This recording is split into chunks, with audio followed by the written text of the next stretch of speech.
You see them on your roads every day, working hard to ease the crazy traffic on Nairobi's busy highways. But did you ever think that the men constructing the roads in Nairobi could be part of a cartel that's stealing goods worth millions of shillings? Tonight, KTN's Asha Mwilu exposes a ring of crooks stealing fuel intended to drive the city's construction sector.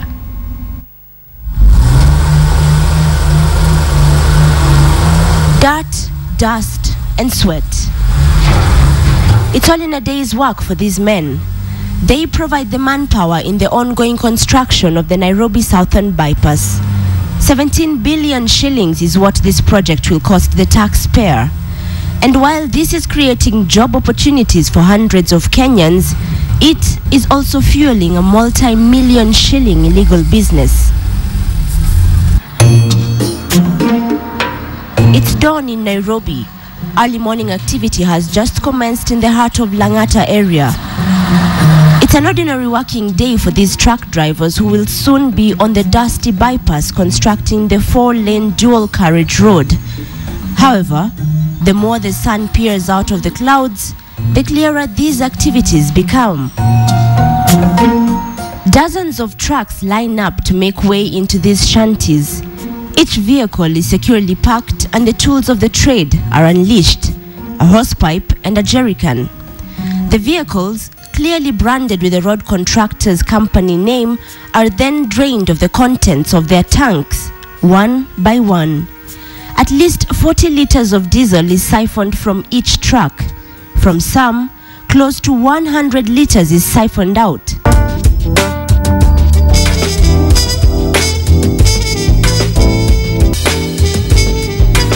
One truck after the other, the process is repeated. This carries on late into the morning. A handful of the trucks retreat back to the construction site, and after refueling, they're back to their base to drain their tanks again. And as the supply and demand chain dictates, the demand for the fuel is already arriving. By 9 in the morning, matatus plying the Langata route are already stopping by for a fuel refill. Once the construction trucks are off to the field, the fuel is quickly moved to the back and transferred to bigger containers. Then it is loaded onto this car and transported to an unknown destination. What remains in the store will be sold later to motorists in Langata.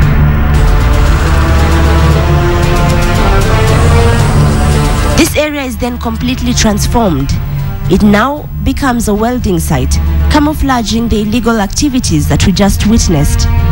These men smoke and work with open fire right next to the stores holding the fuel. The fireman says this is a recipe for disaster, especially in such a residential area. You might not know whether somebody has a lighter around you.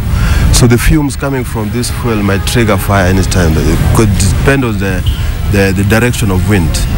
When the wind is going this side and maybe somebody is having a lighter or a naked flame around that place, it can trigger instant fire and can cause a lot of damage. So we are discouraging that. The Special Projects Department of the Kenya National Highways Authority distances itself from these activities. Engineer Paul Omondi, who is in charge of the Southern Bypass construction, says the loss from the illegal siphoning would fall squarely on the contractor. The contractor is fully responsible for the 3 phases of the contract: the engineering, the procurement, and construction. And so the price, which I stated, the 17.4, is fixed. So he cannot come back to claim any increases in terms of fuel expenses and all that. So actually this loss is borne directly by him. When we get a hold of him over the phone, the contractor says he is already aware of what is happening. So we have this kind of security, the AP soldiers, also the Cobra. Also, we even give a limited amount of fuel to all the vehicles based on the work they are going to do per day. The measures seem not to face the contractor's employees, however. Every day, at least 60 liters of diesel is siphoned from each construction truck. On a good day, about 30 trucks are drained. In just a couple of hours, the men can fetch up to 1,800 liters of diesel worth more than 180,000 shillings. A good day this has been. The manager is dancing happily at how much fuel they have collected.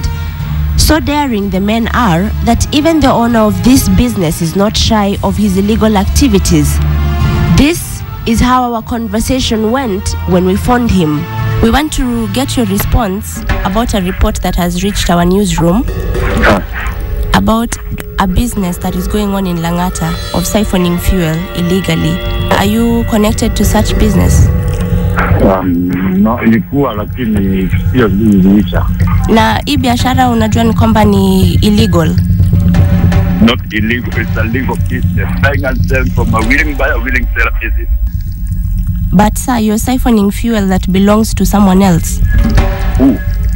The contractors that are constructing the southern bypass. Nani alikuambia hivyo? Tuko na picha ya kuprove. Okay, sina shida. Could the man's confidence and arrogance be an indication of some sort of protection his cartel receives? At one point on this day, a police van was seen driving into the siphoning site. A policeman then speaks to the men for a few minutes before driving off. How can the police constantly patrolling this area not be aware of what is happening in their backyard? Could it be that the police are also in on this business?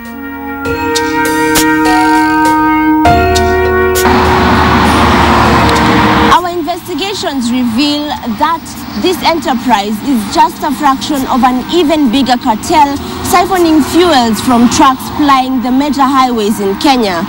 And so, if authorities and crooks are dipping their hands into the same cookie jar, the question remains, who then will be the watchdog of a society increasingly crippled by corruption? Asha Mwilu, KTN, Nairobi.